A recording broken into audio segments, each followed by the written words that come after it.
माता पिता कभी अपने संतानों से दूर नहीं होना चाहते। कभी कभी अपने बच्चों के उज्जवल भविष्य के लिए, उनके हित के लिए उन्हें कठोर होना पड़ता है। किंतु दुख की बात तो यह है कि आजकल की संतान ये समझ ही नहीं पाती। ये भी तो हो सकता है ना जी कि हम उन्हें समझा ही ना पाते हो।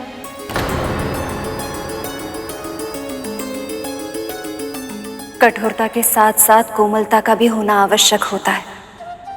पालन पोषण में ये संतुलन हो तभी संतान अच्छे संस्कार का महत्व जान पाते हैं और योग्य बन पाते हैं। माँ, जब देवी काली को इस बात का पता चला तो फिर क्या हुआ? जिनका गुणगान स्वयं महामुनि नारद करे, ऐसे दिव्य योगी की सेवा करना तो मेरे लिए सौभाग्य की बात होगी माँ। वो कौन है पिताजी? देवऋषि ने उनका नाम तो नहीं बताया, पर कोई बात नहीं, अब तो हम वहां जा ही रहे हैं, शीघ्र ही पता चल जाएगा।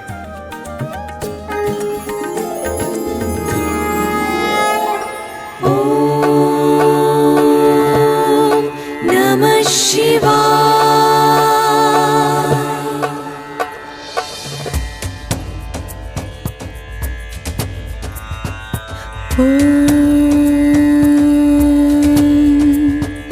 त्र्यंबकं यजामहे सुगंधिं पुष्टिवर्धनम् उर्वारुकमिव बन्धनात् मृत्युर्मुक्षयमामृता। वातावरण इतना मनमोहक हो उठा है, ऐसा लग रहा है जैसे प्रकृति ही खिल उठी हो, है ना पिताजी?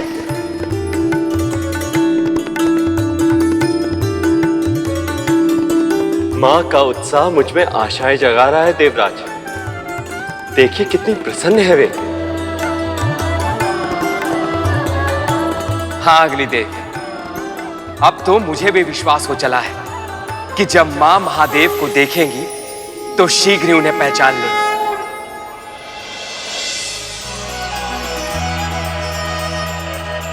पल पल बढ़ता पगी उमा का, शिव से करने चली मिलाप।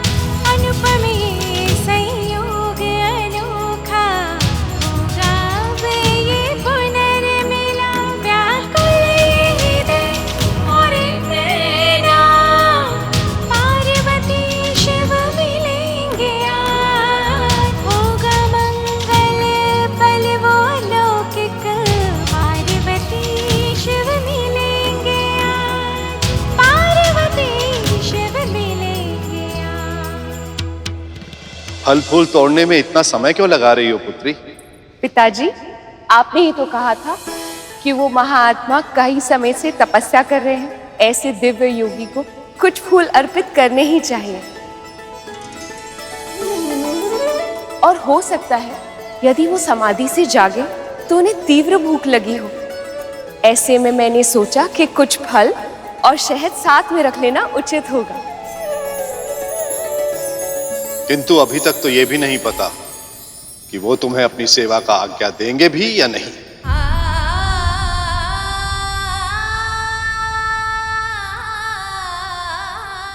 यदि दे दी तो?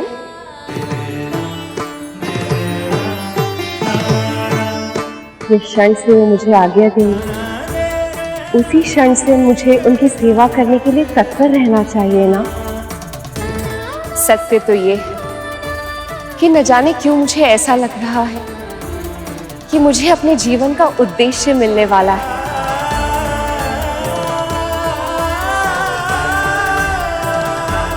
आज मुझे अपने भीतर ऐसी शक्ति का अनुभव हो रहा है, इससे पहले कभी नहीं हुआ। देवी, जितनी उत्सुकता आपको है महादेव से मिलने की, उतनी ही उत्सुकता से हम भी उस क्षण की प्रतीक्षा कर रहे हैं। कितना अद्भुत होगा वो क्षण। देवी शैलपुत्री को तो महादेव से भेंट किए बिना ही अपने भीतर शक्ति का अनुभव हो रहा है। बस बस अब तो एक ही प्रार्थना है, इनके निकट आते ही महादेव को भी आभास हो जाए कि इनकी प्रिय देवी सती अपने नए अवतार में उनके पास फिर से लौट आई हैं। अब चले पुत्री, विलंब हो रहा है। जी पिताजी, आई।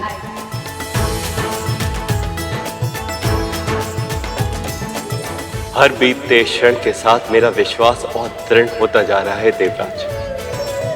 ये दोनों जैसे ही एक दूसरे को देखेंगे, एक दूसरे में छिपे अपने अंश, अपने प्रेम को अवश्य ही पहचान लेंगे। और जब ऐसा होगा तो महादेव अवश्य ही सक्रिय हो उठेंगे।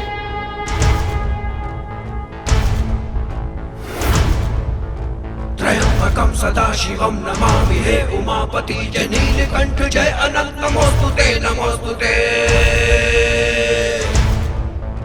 हो भोलेनाथ भक्त के हो कष्ट से निवारते, ये सृष्टि सारी संकटों से शिव ही है उबारते।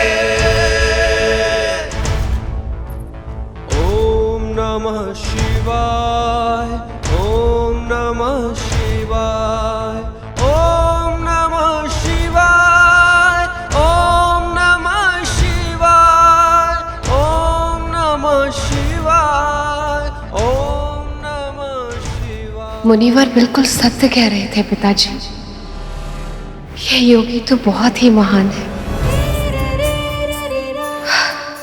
इनकी दिव्यता का आभास मैं यहाँ से कर पा रही हूँ।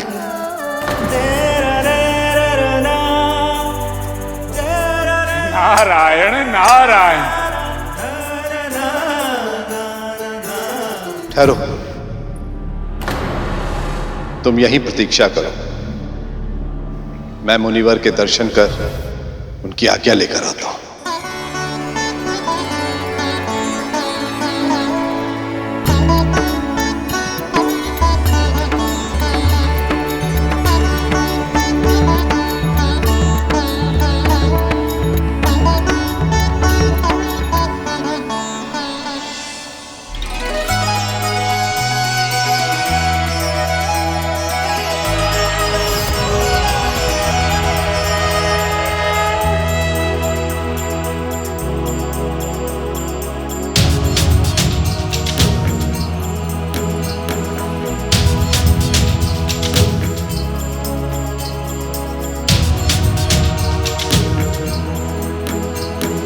महायोगी तो बहुत ही गहन समाधि में है, उन्हें जगाना उचित होगा।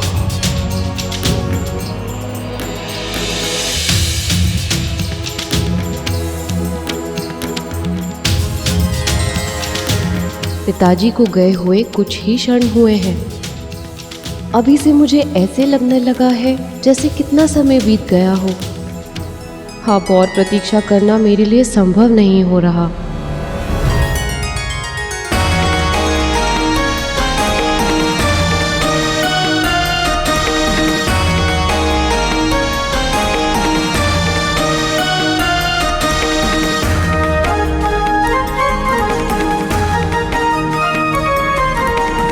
देवी पार्वती को अपने पूर्व जन्म की स्मृतियां तो याद नहीं, किंतु जिस मिलन की एहसास ही इतनी मनमोहित है, भूषण कितना मनमोहक होगा। कर चरण कृतं वाकायजं कर्मजं वा श्रवणनयनजं वा मानसं वा पराधम् विहितं विहितं वा सर्वमेतत्कश्मस्व विहितं विहितं वा सर्वमेतत्कश्मस्व जय जय करुणाब्धे श्री महादेव शंभो जय जय करुणाब्धे श्री महादेव शंभो।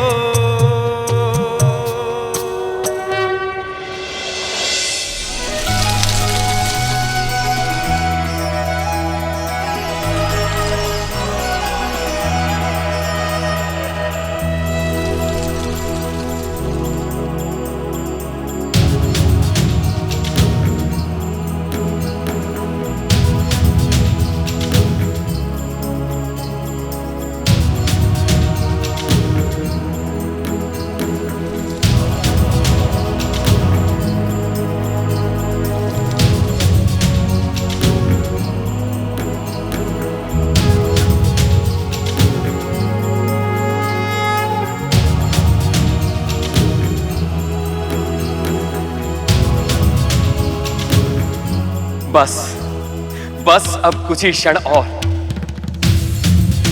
शीघ्र ही महादेव मां को पहचान लेंगे और शीघ्र ही होगा इस सृष्टि के कल्याण का आरंभ।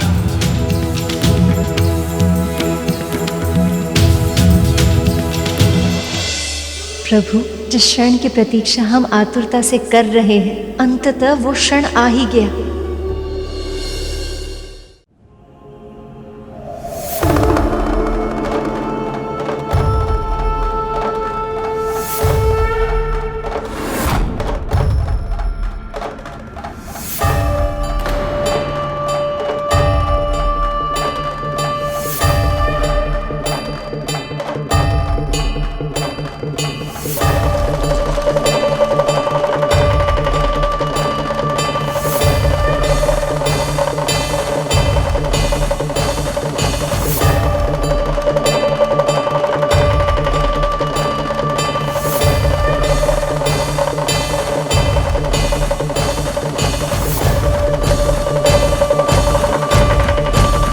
बहुत अधिक समय हो गया है। माँ और महादेव कब देखेंगे एक दूसरे को और कब पहचानेंगे एक दूसरे को?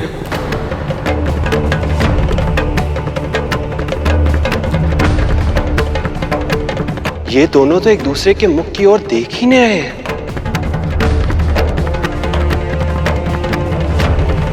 ना ही मां महादेव के चरणों से अपनी दृष्टि हटा रही हैं और ना ही महादेव पूर्णतः अपनी आंखें खोल रहे हैं।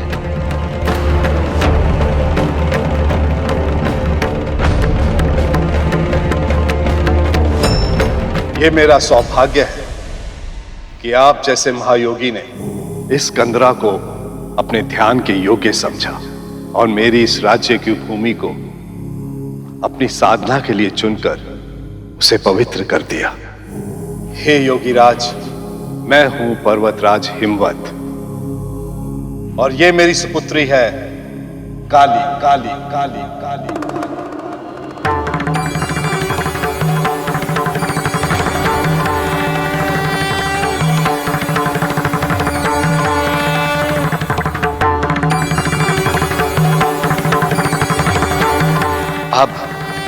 अब पहचानेंगे महादेव मां सती को। अब अवश्य ही उनकी उपस्थिति का आभास होगा इन्हें।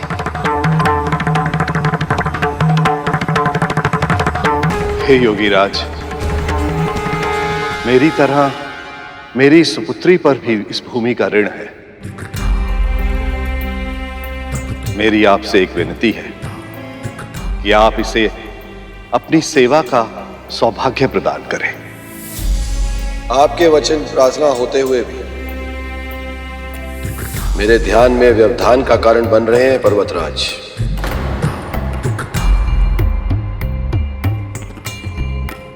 धन्यवाद, मुझे किसी की सहायता की आवश्यकता नहीं है।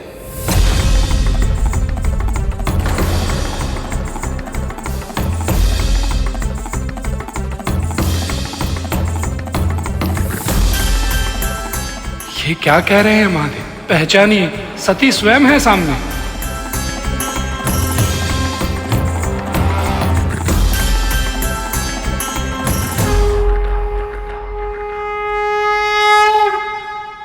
आपके वचन प्रार्थना होते हुए भी मेरे ध्यान में व्यवधान का कारण बन रहे हैं पर्वतराज। धन्यवाद,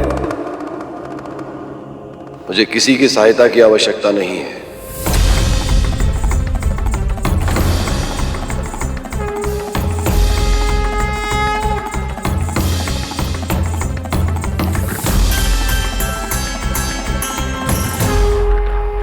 महादेव ने तो मां शैलपुत्री को देखे बिना ही अपनी आंखें फिर से बंद कर ली।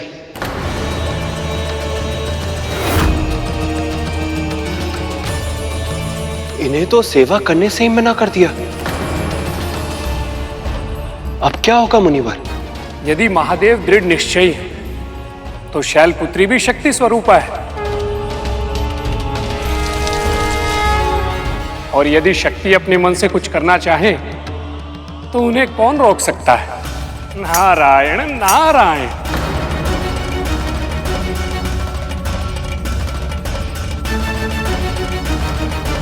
चलो पुत्री, महल चले।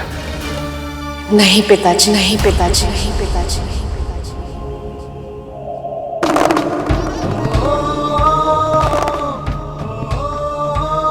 शैलपुत्री का स्वर।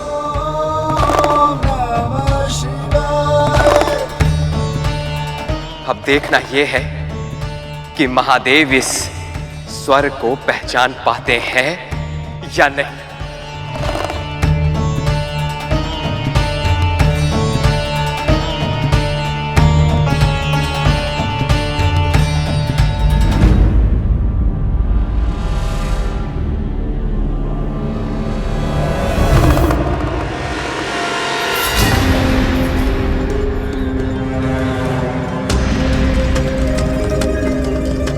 महादेव ने माता सती के स्वर को भी नहीं पहचाना। किंतु योगीराज अगर नहीं चाहते कि कोई उनकी सेवा करे तो तुम यहाँ रहकर क्या करोगी? भले ही इन्हें मेरी सेवा की आवश्यकता ना हो पिताजी, पर जब से मैं यहाँ आई हूँ और इनके कमर चरणों के दर्शन किए, न जाने क्यों मुझे ऐसा लग रहा है जैसे मेरी सौभाग्य का मार्ग इनके चरण धूलि से होकर ही निकलेगा।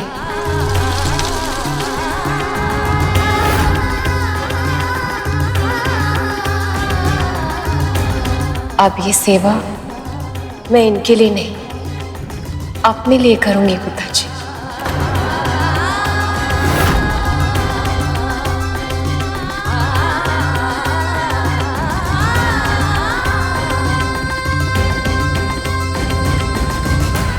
मेरी आपसे प्रार्थना है, मुझे यहीं रुकने दीजिए।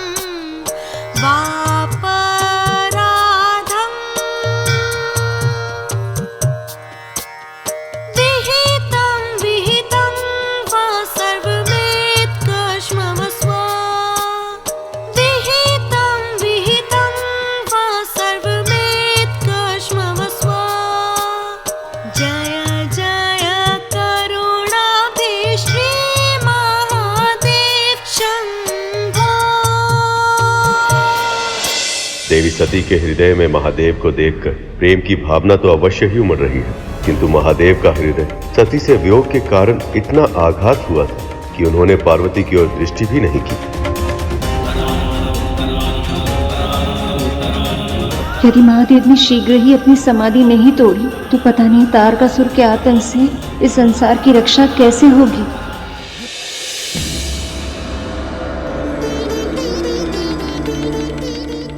देवराज, देखा आपने, महाराज हेमवंत कंदरा से अकेले ही लौट रहे हैं। इसका अर्थ यह है कि शैलपुत्री ने कंदरा में ही रुकने का निर्णय लिया है। यह तो बहुत अच्छी बात है देवराज। निश्चित रूप से बहुत ही शुभ घटनाक्रम है ये, जब महादेव और मां कंदरा में एक दूसरे के सामने होंगे तो दोनों साथी अपनी उपस्थिति का आभास पाने की, एक दूसरे को देखने की संभावना भी बढ़ जाएगी। और ऐसा होते ही शक्ति शिव को और शिव शक्ति को अवश्य पहचान लेंगे और उसके बाद सब कुछ ठीक हो जाएगा। सती के आत्मदाह के बाद महादेव केवल निष्क्रिय ही नहीं हुए, अपितु संसार से विरक्त भी हो गए। और इन्हें इस स्थिति से बाहर लाने के लिए शैलपुत्री के लिए आसान नहीं होगा, क्योंकि माँ को तो पूर्व जन्म की कोई स्मृति ही नहीं है। वो तो ये भी नहीं जानती कि वो जिनकी सेवा कर रही हैं वो कौन है। नारायण नारायण।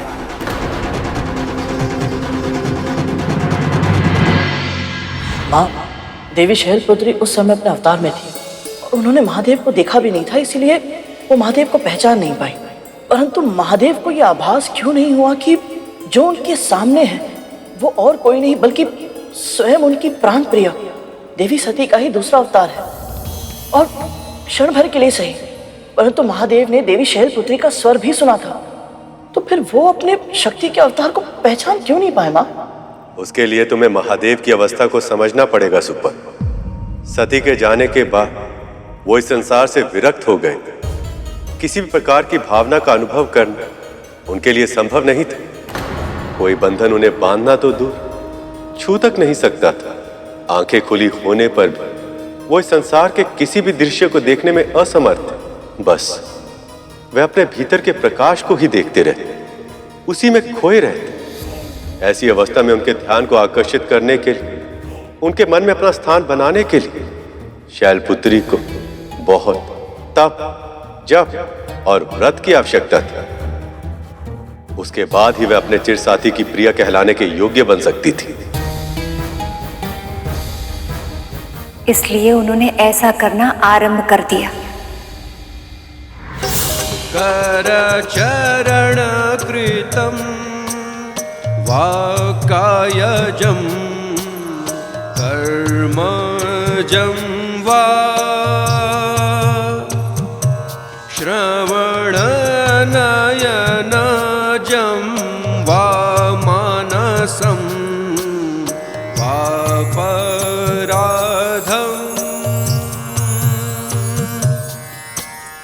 विहितम विहितम वा सर्वमेकश्मस्व विहितम विहितम वा सर्वमेकश्मस्व जय जय करुणाब्धे श्री महादेव शंभो जय जय करुणाब्धे श्री महादेव शंभो।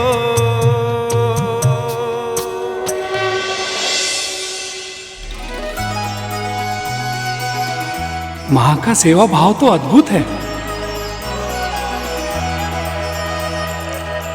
पल पल बढ़ता पगी उमा का शिव से करने चली मिला अनुपम ये संयोग अनोखा होगा वे ये पुनर्मिला व्याकुल ये हृदय और नैना पार्वती शिव मिलेंगे आज होगा मंगल पल वो लौकिक पार्वती शिव मिलेंगे आज पार्वती शिव मिलेंगे आज। उमा समक्ष खड़ी और शिव ने आंखें जो मूंदी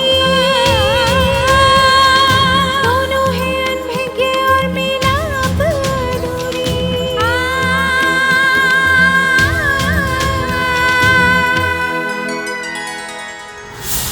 एक और देवी पार्वती महादेव शिव के इतने निकट होकर भी उनसे दूर थी, और दूसरी ओर ब्रह्मदेव से वरदान पाकर तारकासुर अत्यंत ही निडर और निरंकुश हो गया था। स्वयं को भगवान समझने लगा वो। ओम अग्निदेवाय नमः स्वाहा ओम अग्निदेवाय नमः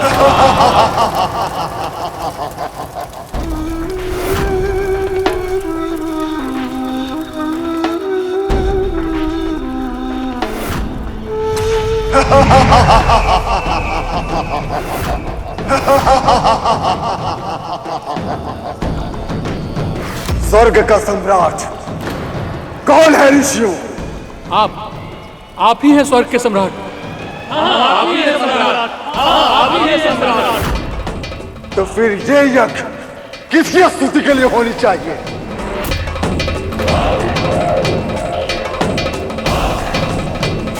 नहीं बोलोगे तो फिर ये लो।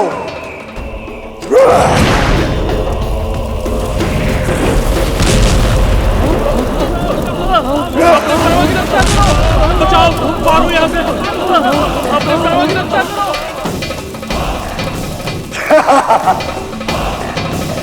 आपकी स्तुति के लिए। अपने प्राणों की रक्षा करना चाहते हो तो बोलो ओम तारकासुराय नमः, ओम तारकासुराय नमः, ओम तारकासुराय नमः स्वाहा। बोलो ओम तारकासुराय नमः स्वाहा। ओम तारकासुराय नमः स्वाहा। ओम तारकासुराय नमः स्वाहा।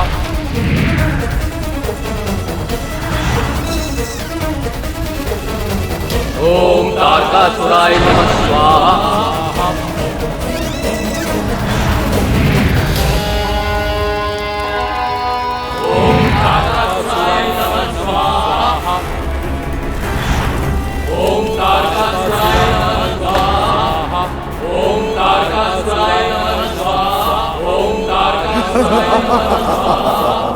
ये क्या अनर्थ हो रहा है नारायण? उत्तम, अति उत्तम। स्तुति रुकनी नहीं चाहिए। तारकासुर हर मनुष्य और देवों से उनकी सिद्धि और शक्ति छीन रहा था और हर यज्ञ की आहुति का फल खुद लेता रहा। यज्ञ की आहुति ही हमारा आहार है और उसी आहार से हमें ऊर्जा मिलती है। और यदि इसी प्रकार तारकासुर के लिए यज्ञ होते रहे तो हमारा तो आहार ही समाप्त हो जाएगा। ओम तारकासुराय नमः स्वाहा।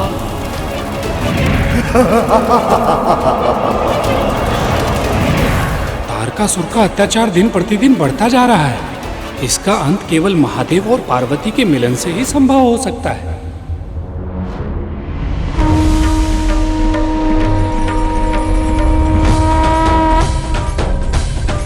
इतने निकट होकर भी ये एक दूसरे से कितने अनभिज्ञ हैं।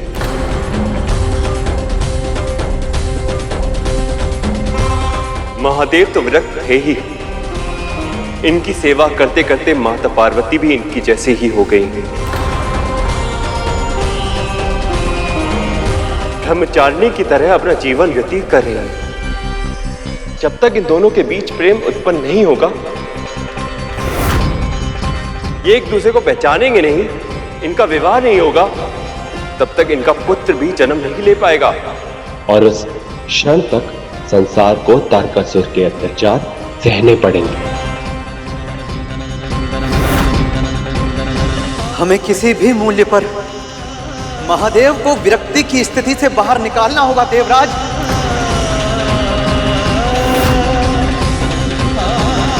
इस पूरी सृष्टि में केवल एक ही सामर्थ्यवान है जो इस कार्य को कर सकता है, कामदेव।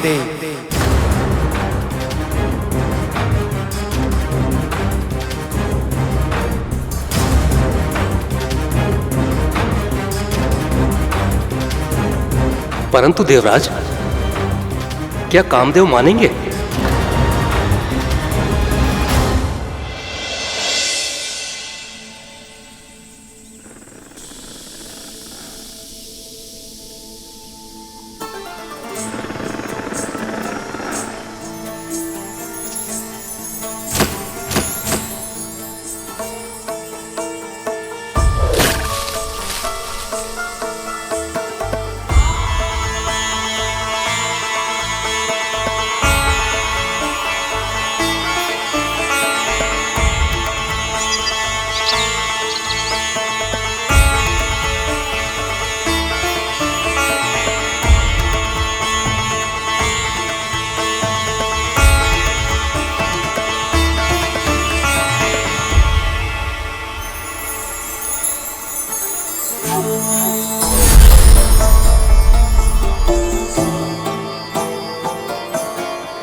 प्रियरति कहाँ हैं आप?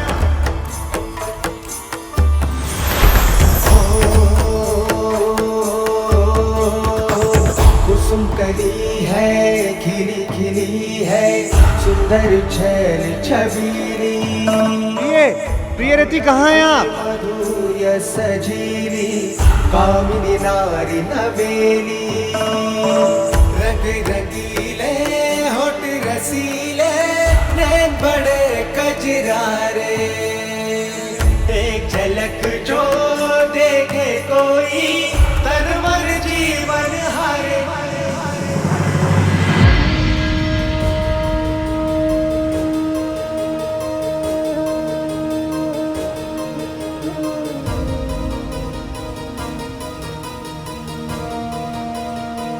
तो आप यहाँ हैं।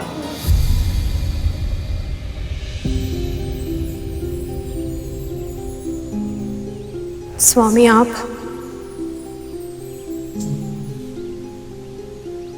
क्या हुआ प्रिय? आपके मुख पर उदासी क्यों छाई है?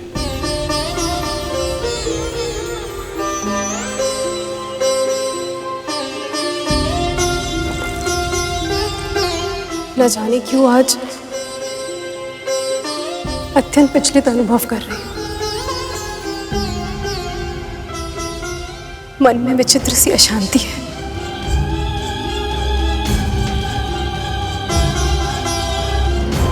ऐसा प्रतीत हो रहा है जैसे कोई बहुत बड़ा अनिष्ट होने वाला है। मेरी दाईं आंख भी फड़फड़ा रही है। बहुत चिंता करती हैं आप। जब तक हम आपके साथ हैं तब तक कोई अनिष्ट नहीं हो सकता। किंतु स्वामी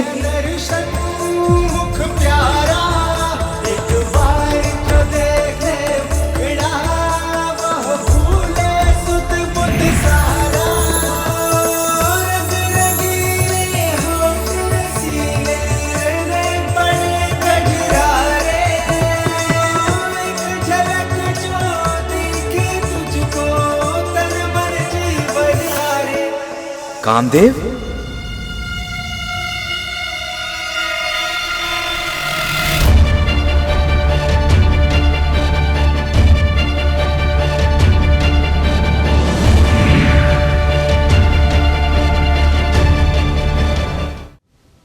आपका स्वागत। प्रणाम देवराज। लगता है पूरी सृष्टि में बस आप दोनों ही हैं जिनके नित्य कर्म पर तारकासुर के अत्याचार का कोई प्रभाव नहीं पड़ा है। ऐसी बात नहीं है देवराज। मुझे जब भी अनुचित इच्छा का आभास होता है, उसके फलीभूत होने के कारण दुख, बुराई, अत्याचार को बढ़ता हुआ देखता हूं, तब मुझे बहुत दुख होता है। तो फिर उस दुख को दूर करने के लिए आप कुछ करते क्यों नहीं कामदेव? देवराज, जब आप सभी देवता मिलकर उसे नहीं रोक पाए, तो मैं उसे कैसे रोक सकता हूं? आप संसार के सभी प्राणियों में काम भावना को जागृत करते हैं, पर इस समय उस भावना को जागृत करना जहां सबसे अधिक आवश्यक है, वहां आपके होते हुए भी विरक्ति क्यों है कामदेव? हमने देवर्षि नारद की सहायता से बहुत कठिनाइयों के बाद देवी पार्वती और महादेव को निकट पहुंचाने की व्यवस्था की थी, पर यदि महादेव समाधि से ध्यान हटाकर उनकी ओर देखेंगे नहीं, तब तक उनका मिलन कैसे होगा? उनका विवाह कैसे होगा? और फिर उस पुत्र का जन्म कैसे होगा जो तारकासुर का वध करने में सक्षम होगा? आप सीधे शब्दों में अपनी बात रखेंगे तो हमें भी समझने में आसानी होगी देवराज। क्या अपेक्षा है आपको मेरे पति से? आपको अपने कर्तव्य का पालन करना होगा कामदेव। महादेव को विरक्ति की अवस्था से बाहर लाना होगा, और यह तभी संभव है जब आप उन पर अपने काम बाण का प्रयोग करेंगे।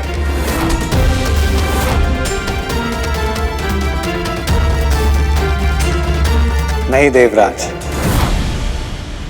यह संभव नहीं। जब साधारण योगी भी अपने मन पर नियंत्रण पा लेता है, तब उन पर मेरा कोई प्रभाव नहीं पड़ता। और फिर आप जिनकी बात कर रहे हैं, वह तो आदि योगी हैं। स्वयं महादेव। मैं उनकी समाधि को कैसे भंग कर सकता हूं? यदि आप नहीं करेंगे तो फिर कौन करेगा कामदेव?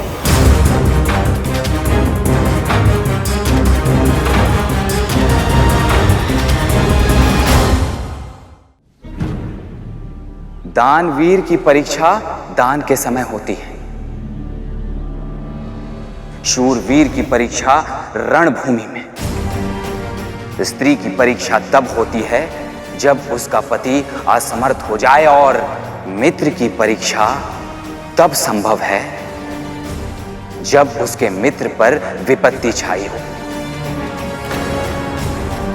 हाँ, मैं मानता हूं कि मैं देवराज इंद्र हूं, पर आपके साथ सदैव मैंने एक मित्र के समान व्यवहार किया है। यही समझ लीजिए कि आज आपको अपनी मित्रता की परीक्षा देनी है, पर इसमें मेरा कोई स्वार्थ नहीं है कामदेव। इस जगत के कल्याण के लिए आवश्यक है ये। और आपने तो ये बात सुनी ही होगी कि तारकासुर ऋषियों से अपनी पूजा आरंभ करवा चुका है। यदि आप चाहें तो मैं उन ऋषियों के तप को भंग कर सकता हूं। उस तारकासुर को काम वासना में लिप्त कर सकता हूं, परंतु महादेव, उनकी समाधि को भंग करना यह मेरे सामर्थ्य में नहीं। और इस दुस्साहस का केवल एक ही परिणाम होगा, विनाश। क्षमा कीजिए देवराज, किंतु मैं अपने पति को इतने बड़े संकट का सामना करने नहीं दे सकती। तो फिर हमें भी क्षमा कीजिए देवी रथी, पर संकट का सामना तो इन्हें करना ही पड़ेगा। यदि महादेव पर अपने काम बाण का प्रयोग करके ये अपने कर्तव्य का पालन नहीं करेंगे तो स्वयं मैं इनके लिए संकट बन जाऊंगा।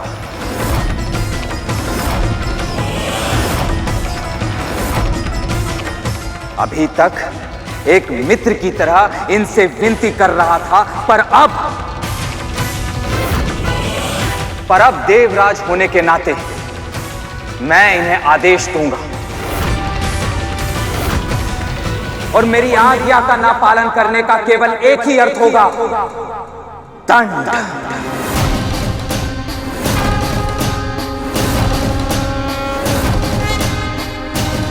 प्रभु, इंद्रदेव ने ये उचित नहीं किया था। वो जानबूझकर कामदेव के प्राण संकट में डाल रहे थे। नहीं मूषक जी, देवराज जो कर रहे थे वो संसार के कल्याण हेतु कर रहे थे। उनके पास इसके अतिरिक्त और कोई विकल्प नहीं था। तो क्या देवराज इंद्र की बात मानी कामदेव ने? क्या तारकासुर के अंत का आरंभ हुआ? देवराज, आप यदि दंड का भागीदार बनना ही है तो मैं उसे स्वयं महादेव के हाथों से स्वीकार करूंगा।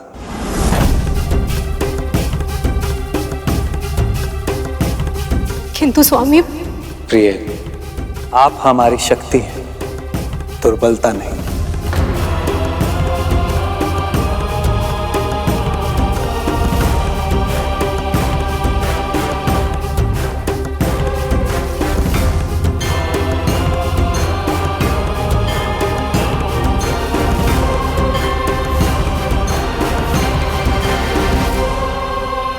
पता नहीं क्या छुपा है भविष्य के गर्भ में। क्या ऐसा कुछ नहीं हो सकता कि महादेव और देवी पार्वती, इन दोनों को अपने आप ही एक दूसरे का आभास हो जाए और स्वामी को कुछ करने की आवश्यकता ही ना पड़े?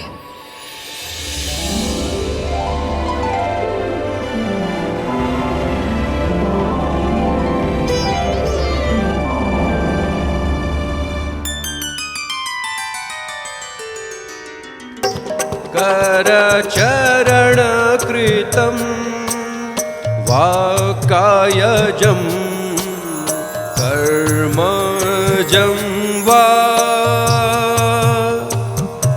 श्रवणनयनजं वा मानसं वा पराधम्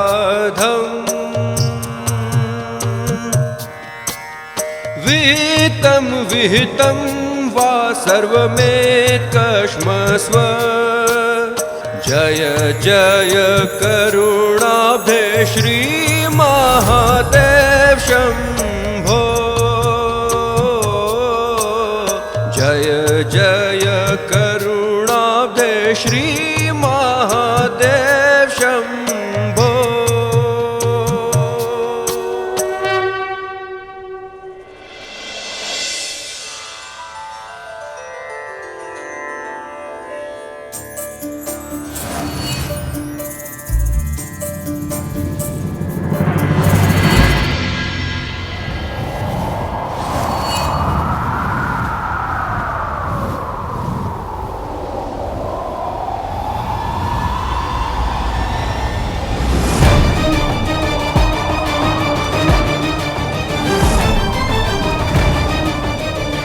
अपने शक्ति का प्रयोग करिए कामदेव।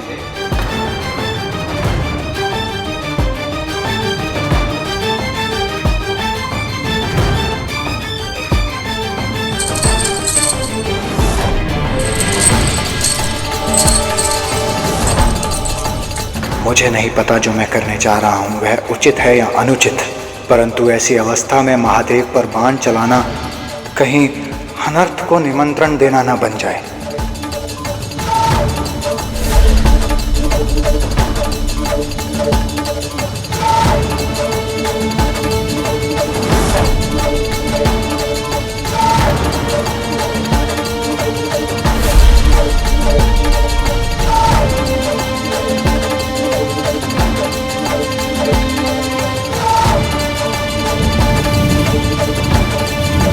अचानक इतनी हवा कैसे चलने लगी?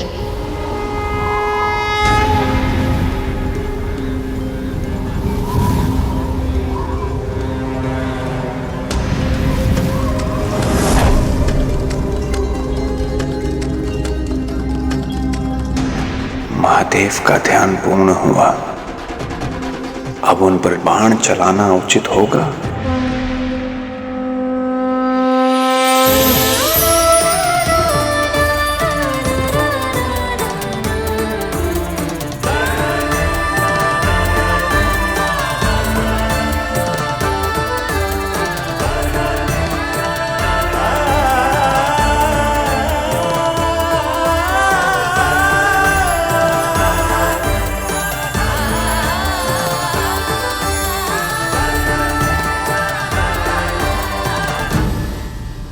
ये क्या, महादेव और माता ने एक दूसरे को देख लिया है, फिर भी ऐसे खड़े हैं जैसे एक दूसरे को जानते ही नहीं। लगता है प्रभु पर अभी बाण चलाना ही होगा, अन्यथा ये अवसर हाथ से निकल जाएगा।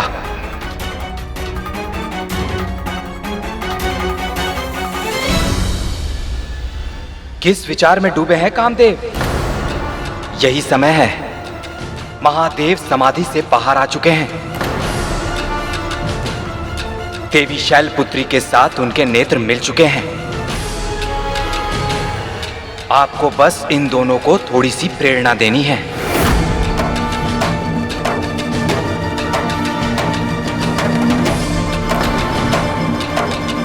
देवराज,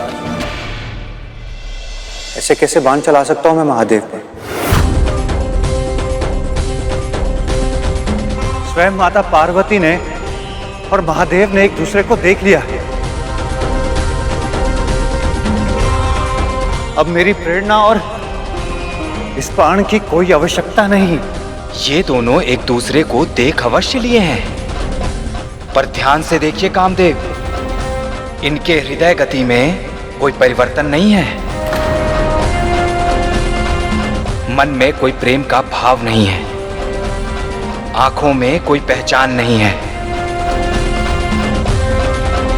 आपके प्रेरणा के बिना ये अवसर भी व्यर्थ हो जाएगा कामदेव।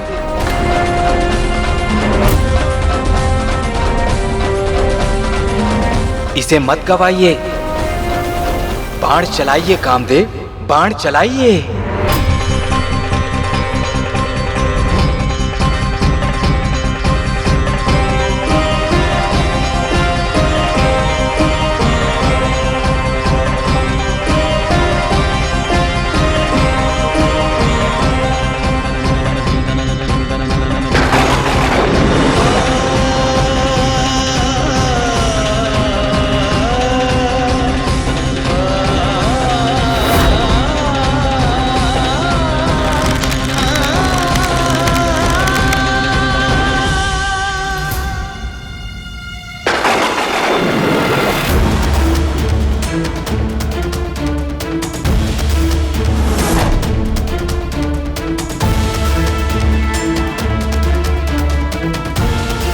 ये अवसर मत गवाइए।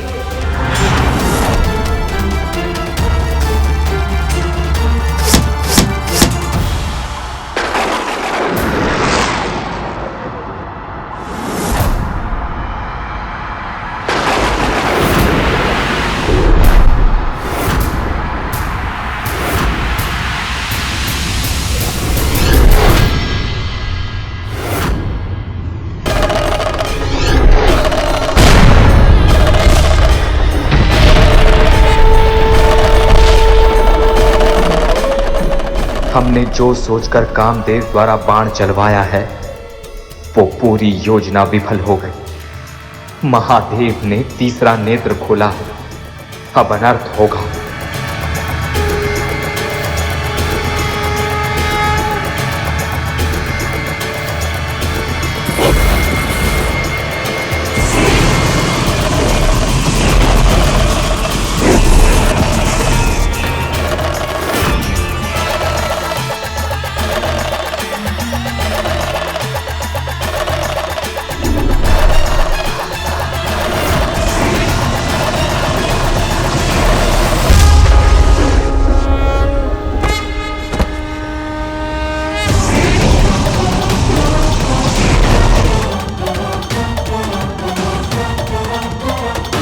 मन में विचित्र सी अशांति है। ऐसा प्रतीत हो रहा है जैसे कोई बहुत बड़ा अनिष्ट होने वाला है। जब तक हम आपके साथ हैं तब तक कोई अनिष्ट नहीं हो सकता।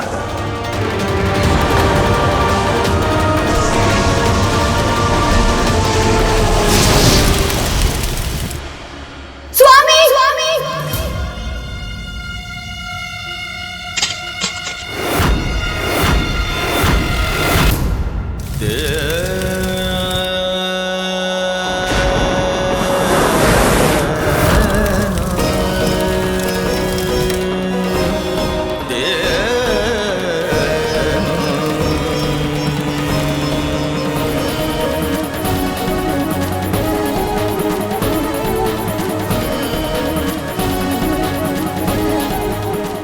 कामदेव ये जानते थे कि महादेव स्वयं आदि योगी है। तत्पश्चात उन्होंने शिव जी पर काम बाण का प्रयोग किया और जिस कारण महादेव के क्रोध का दंड उन्हें मिला और उनका तीसरा नेत्र खुलने के साथ ही देवी पार्वती को अपने पूर्व जन्म की सारी स्मृति जीवित हो उठी। आप मेरे जीवन के अभिन्न अंग है महादेव। मैं आपको अपना पति परमेश्वर मान चुकी हूँ महादेव। क्या आप ही मुझे अपनी अर्धांगिनी के रूप में स्वीकार करेंगे? यदि आपकी यही इच्छा है तो ऐसा ही होगा। ये वरमाला केवल और केवल महादेव के गले में सुशोभित होगी।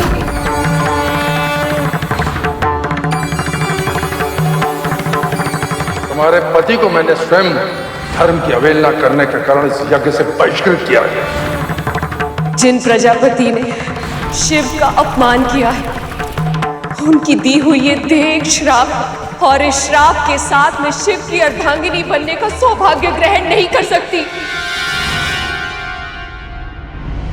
मैं ही सती हूँ, मेरा पुनर्जन्म है ये। और ये योगी जो मेरे सामने है ये और कोई नहीं, साक्षात प्रेम है मेरे पति, मेरे शिव। और इन्हीं से पुनः मिलन के लिए मेरा जन्म हुआ है।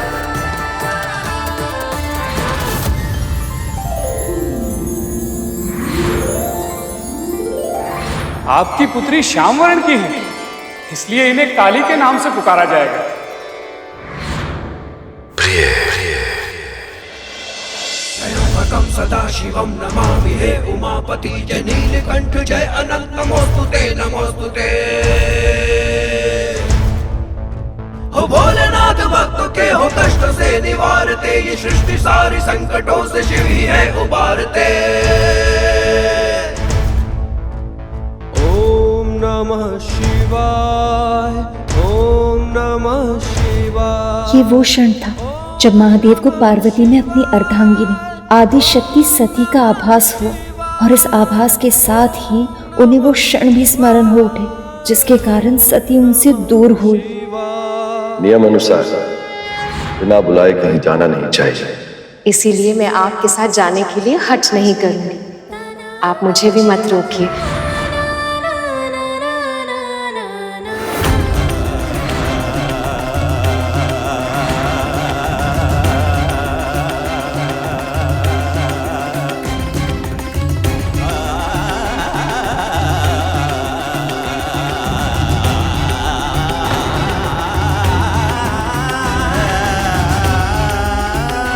ऐसा क्यों किया महादेव ने?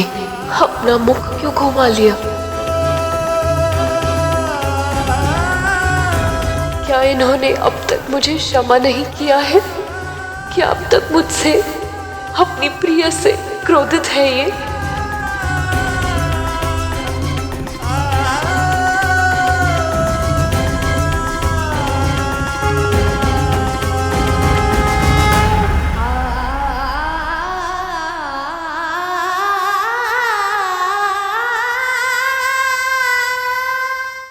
अब सभी देवता असमंजस में थे कि कामदेवी की पत्नी रति के विरोध करने पर भी सभी ने कामदेव को महादेव पर बाण चलाने पर विवश किया। अब वो उसे क्या उत्तर देंगे?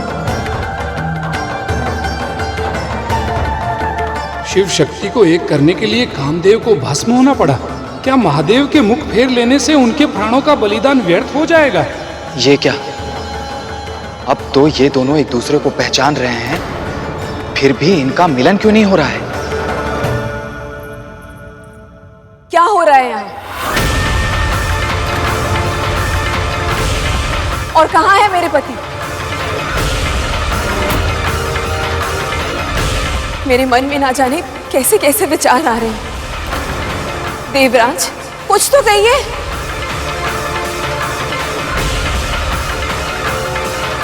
क्या वो उस कंदरा में है? स्वामी, स्वामी! ठहरो रति।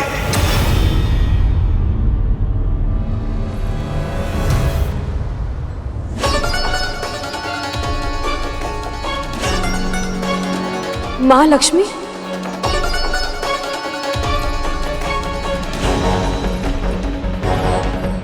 श्री नारायण, क्या हुआ है? कहाँ है मेरे पति?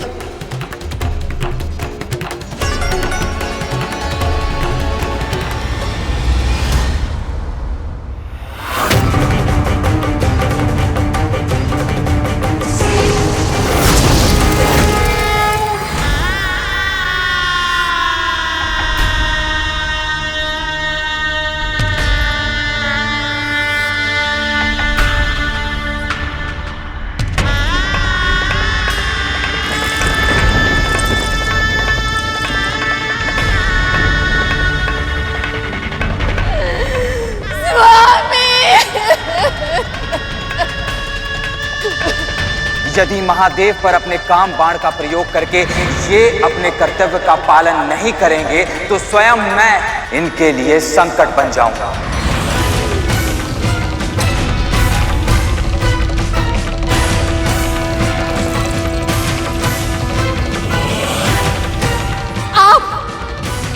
आपके कारण हुआ है ये अनर्थ। आप दोषी हैं इस सबके। मेरे स्वामी ने आपको मना किया था, लेकिन आपने उन्हें विवश किया था। तो फिर क्यों मेरे पति को ये दंड मिला? मौन क्यों है आप सब? ब्रह्मदेव, आप तो कुछ कहिए।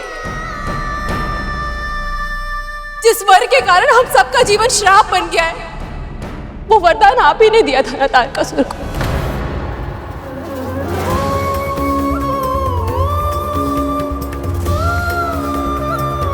शिव तो आपके भक्त हैं श्री नारायण। आपकी इच्छा के विरुद्ध वो मेरे पति को हानि नहीं पहुंचाएंगे। किंतु मेरे पति वो तो भस्म हो गए।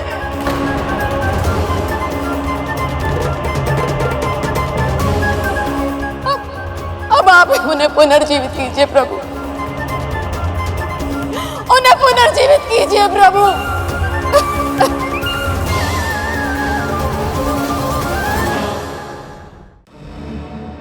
माँ, आप तो स्वयं सुहागन है, जानती है कि एक पत्नी के लिए अपने पति की अकाल मृत्यु से अधिक दुखदायी कुछ नहीं होता, फिर भी आप मौन है। कैसे माँ, कैसे? मेरी पीड़ा हर लीजिए माँ, मेरे पति को जीवन दान दे दीजिए माँ, उन्हें जीवन दान।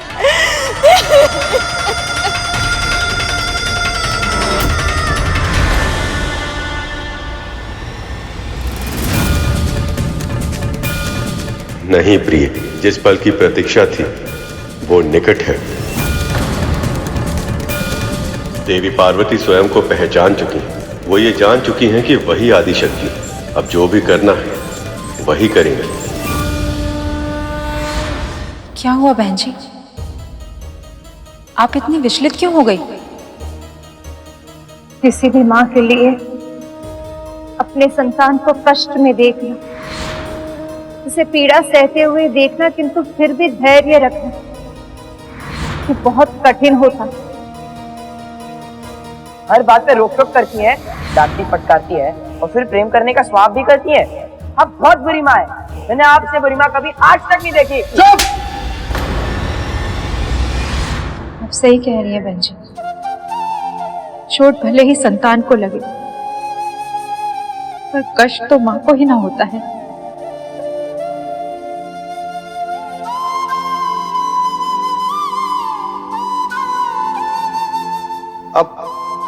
आप कथा बहुत अच्छी सुनाती है बहन जी, भगवती की कृपा से। फिर आगे क्या हुआ? उस समय देवी पार्वती भी बहुत भावुक अनुभव कर रही थी। महादेव ने उन्हें देखने के बाद जो प्रतिक्रिया दी, उससे उनका हृदय टूट सा गया था। किंतु एक माँ चाहे कितने भी कष्ट में क्यों ना, जब वो अपने संतान का दुख देखती है वो अपने सारे कष्ट भूल जाती है। देवी पार्वती के साथ भी ऐसा ही कुछ हुआ।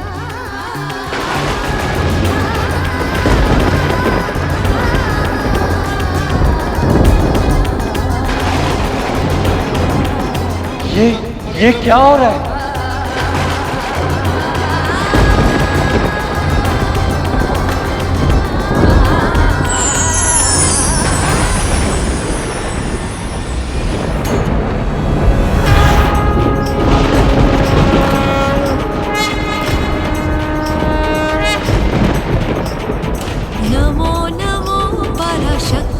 हे माता आदिशक्ति, नमो नमो महाशक्ति माँ, नमो नमो पराशक्ति माँ, नमो नमो महाशक्ति माँ, खड्गधारिणी धर्मधारिणी, हम सबकी विनती सुनो।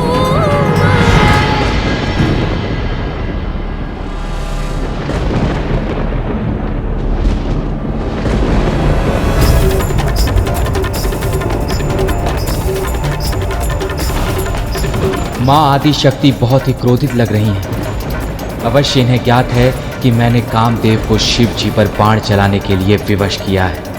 कहीं माँ मुझे मृत्यु दंड ना दे दे।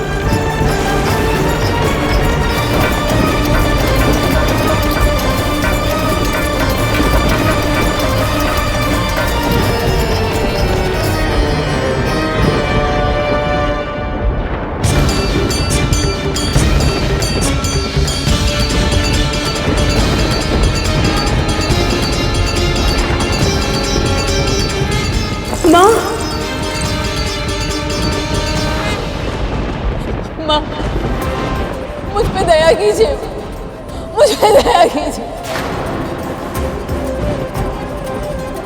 मेरे पति को क्षमा कर दीजिए माँ, उन्हें पुनः जीवित कर दीजिए माँ।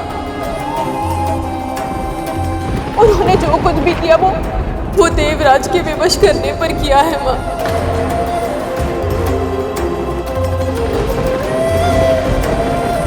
क्यों किया है आपने ये?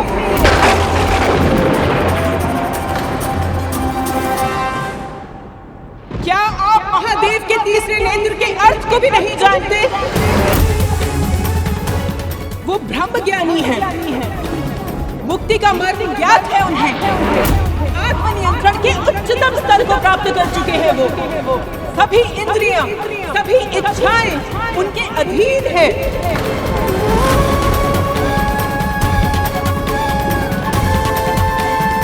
आप सबको ये विचार भी कैसे आया कि कामदेव के बाण के प्रभाव से महादेव अपनी साधना छोड़ देंगे?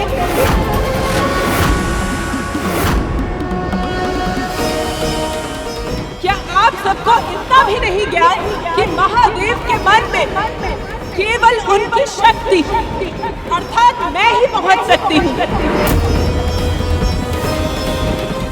और केवल महादेव ही नहीं, किसी भी सात्विक व्यवहार का पालन करने वाले पति के मन में काम भावना केवल उसकी पत्नी ही जगा सकती है। क्या ये साधारण से तत्व का भी ज्ञान नहीं है आपको? और आप सबके इस अनुचित हस्तक्षेप से न केवल रति ने अपने पति को खो दिया है, अपितु ये पूरा संसार ही उजड़ गया है।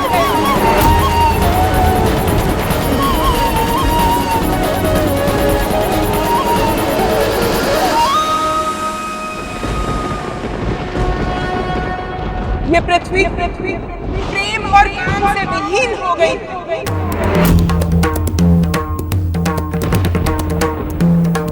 प्रजनन रुक गया। कामदेव के मृत्यु के परिणाम इससे भी अधिक भयानक है।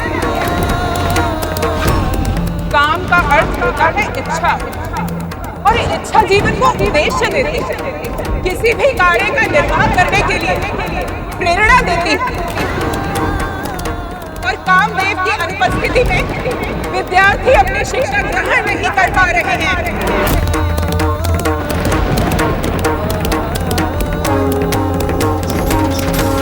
गृहस्थ किसी कार्य का निर्वाह नहीं कर पा रहे हैं।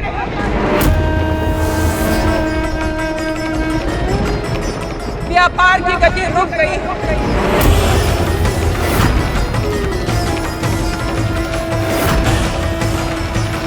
यहाँ तक कि वृद्ध जनमानस जीवन का उद्देश्य खो चुके हैं।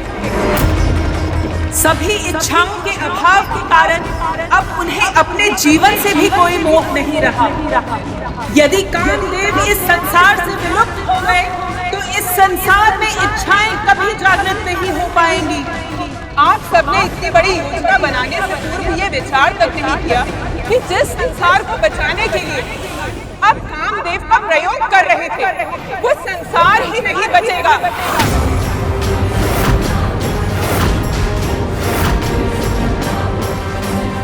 यदि कामदेव का अस्तित्व समाप्त हो गया। मुझे क्षमा कर दीजिए मां, ये भूल मेरी है। सत्य तो ये है कि तारकासुर के आतंक के सामने कुछ और सोचने और समझने की शक्ति समाप्त हो गई थी, पर एक अपराधी को दंड दिलाने की व्याकुलता में स्वयं मैं अपराध कर बैठा। मुझसे बहुत बड़ी भूल हो गई मां, मुझे क्षमा कर दीजिए, क्षमा कर दीजिए।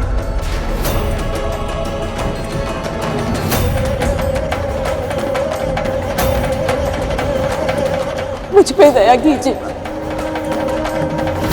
मुझे मेरी पीड़ा से मुक्ति दे दीजिए, मुक्ति दे दीजिए।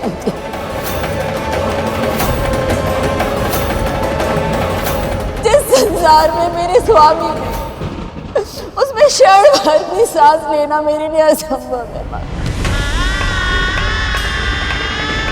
मेरा तो जन्म ही प्रेम के विस्तार के लिए हुआ था।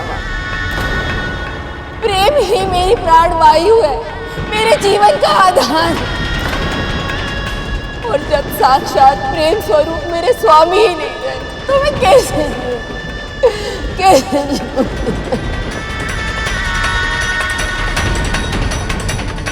अपने पति से विरह कितनी पीड़ादायक होती है, ये आप से अधिक और कौन समझ सकता है।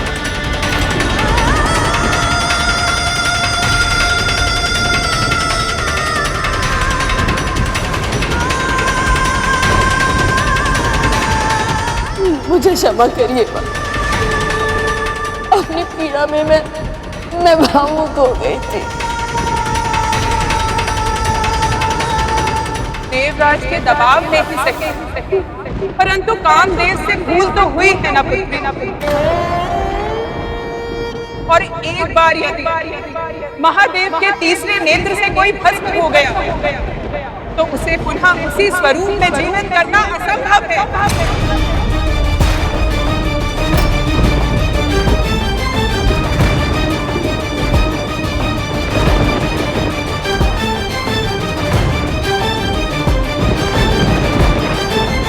परंतु तुम दुखी मत हो पुत्री, मैं तुम्हें वरदान देती हूँ। अदृश्य रूप में कामदेव इस प्रकृति में सदा विद्यमान रहेंगे और केवल तुम ही उन्हें देख सकोगे।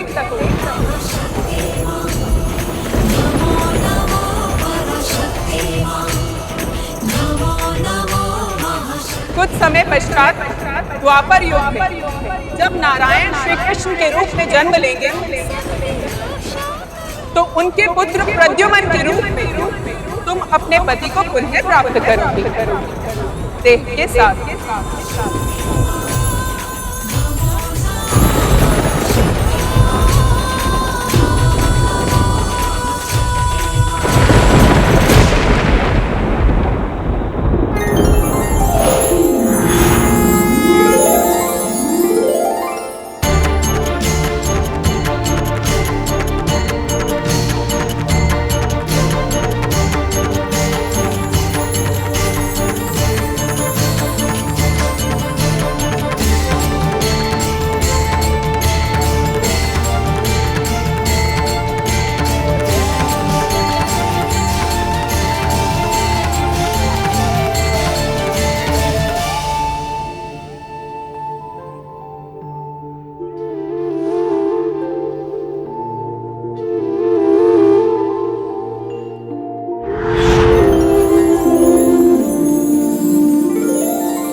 हे माता आदिशक्ति, हमारा प्रणाम स्वीकार करें।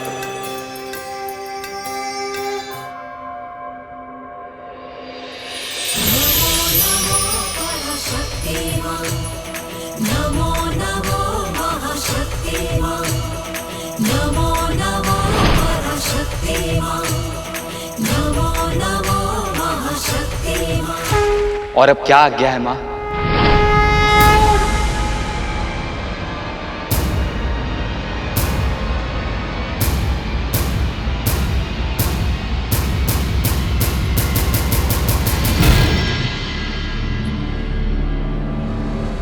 क्या महादेव ने मुझे अपनी पिछली जन्म के भूल के लिए अब तक क्षमा नहीं किया?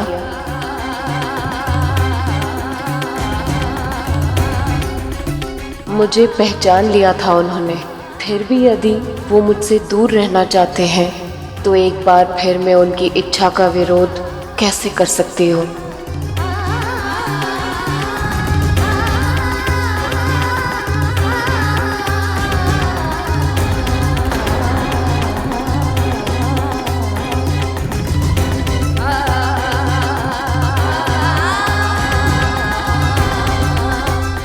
ऐसा क्यों कर रही हैं माँ? माना हमसे बहुत बड़ा अपराध हुआ है, किंतु महादेव को बिना मिले क्यों जा रही हैं माँ? इसके बाद देवी पार्वती अपने पिता महाराज हेमवंत के महल लौट आए।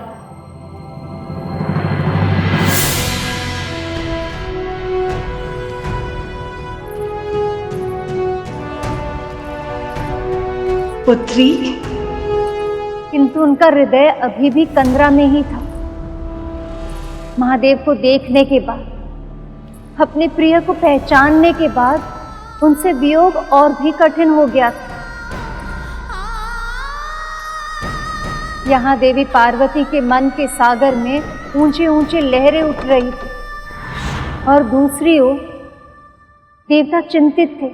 महादेव और देवी पार्वती को मिलाने के उनके सारे प्रयास विफल हो गए थे और वहां तारकासुर का आतंक बढ़ते ही जा रहा था। ऐसी स्थिति में आगे का मार्ग जाने की इच्छा रखकर वो प्रभु विष्णु के पास गए। महादेव और मां पार्वती का योग कराने के हमारे सभी प्रयास असफल हो गए हैं प्रभु। आप तो सब जानते हैं, जब तक उनका मिलन नहीं होगा वो पुत्र उत्पन्न नहीं हो पाएगा जो तारकासुर का वध करने में सक्षम हो। अब तो आप ही कोई मार्ग दिखाइए प्रभु, क्या करना चाहिए हमें? ऐसे में हम प्रार्थना के अतिरिक्त और कुछ नहीं कर सकते हैं देवराज। अब केवल एक ही मार्ग है जिसका अनुसरण करके महादेव को समाधि से बाहर लाया जा सकता है, और वो है भक्ति का मार्ग।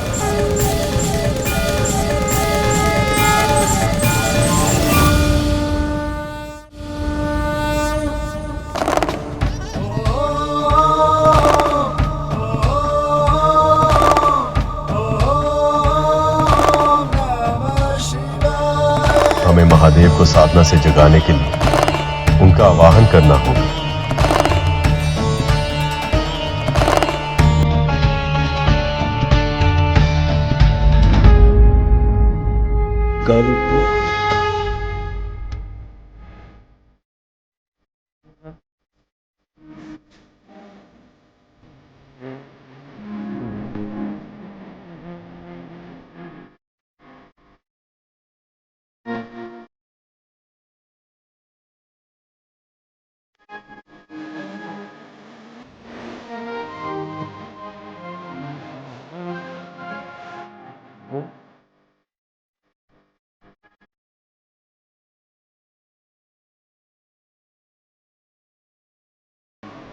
भुजगेन्द्रहारं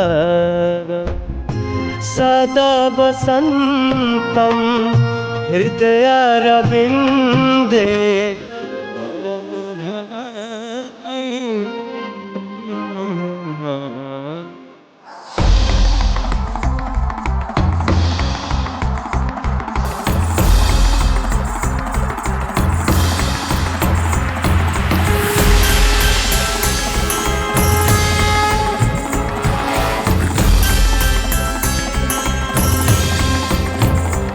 मैं आपकी पीड़ा से अवगत हूं, किंतु हम आपके लिए कुछ विनती लेकर आए।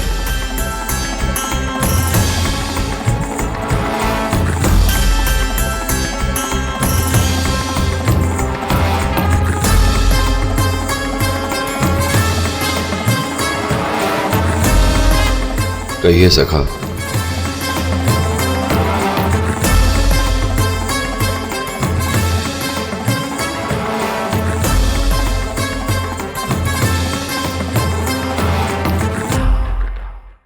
क्या हुआ सखा? देवी पार्वती तो देवी सती का ही अवतार है। ये जानकर भी आप उनसे विमुख हैं। दुख का वास्तविक कारण है मोह। ये तो आप भली भांति जानते हैं सखा।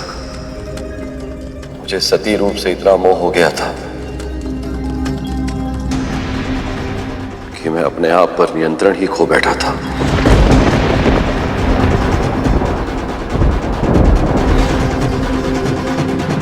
संयम को वापस पाने के लिए मुझे बहुत समय लगा, और यदि फिर से वैसा ही कुछ हो गया तो उसे सहना मेरे लिए अत्यंत कठिन हो जाएगा सखा। अतीत के कर्मों को किसी के आज से जोड़ना कितना उचित है, ये निर्णय लेने में आप सक्षम हैं महादेव। मैं आपसे बस इतना कहूंगा कि देवी पार्वती इस जन्म पूर्ण रूप से आपके लिए समर्पित है। आप अपने हृदय में झांक कर देखिए, क्या उस सेवा में आपको प्रेम दिखाई नहीं दे रहा?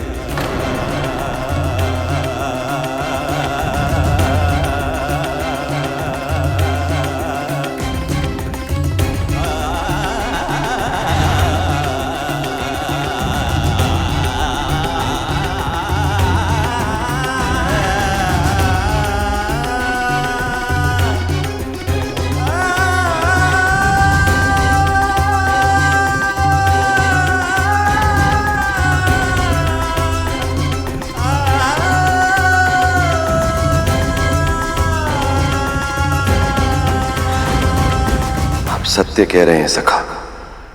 उनके प्रेम, उनकी सेवा से अछूता नहीं हूं मैं। इतने समय बाद जब वो मेरे समक्ष आए और मुझे जो आभास हुआ उसे शब्दों में व्यक्त करना असंभव है। मुझे ऐसा प्रतीत हुआ जैसे कोई मेरा ही अंग मुझसे बिछुड़ गया था और फिर से मेरे सामने आ गया। उनकी स्थिति भी ऐसी ही है महादेव। जब से आपने उन्हें अस्वीकार किया, लगभग प्राणहीन हो गई हैं। बस जैसे सांसें ले रही, संभवतः किसी चमत्कार की आशा।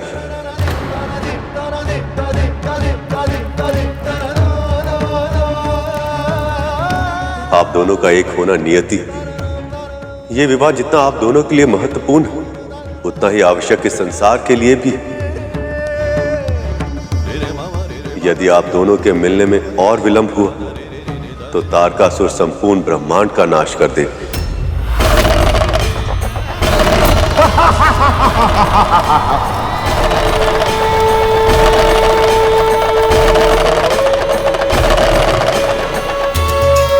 तारकासुर के आतंक से सृष्टि को मुक्त कराना तो आवश्यक है, किंतु ये जाने बिना कि जो अबोधपन पार्वती के मन के अंदर उनके पिछले जन्म में था वो इस जन्म में है या नहीं, मैं उन्हें अपना नहीं सकता।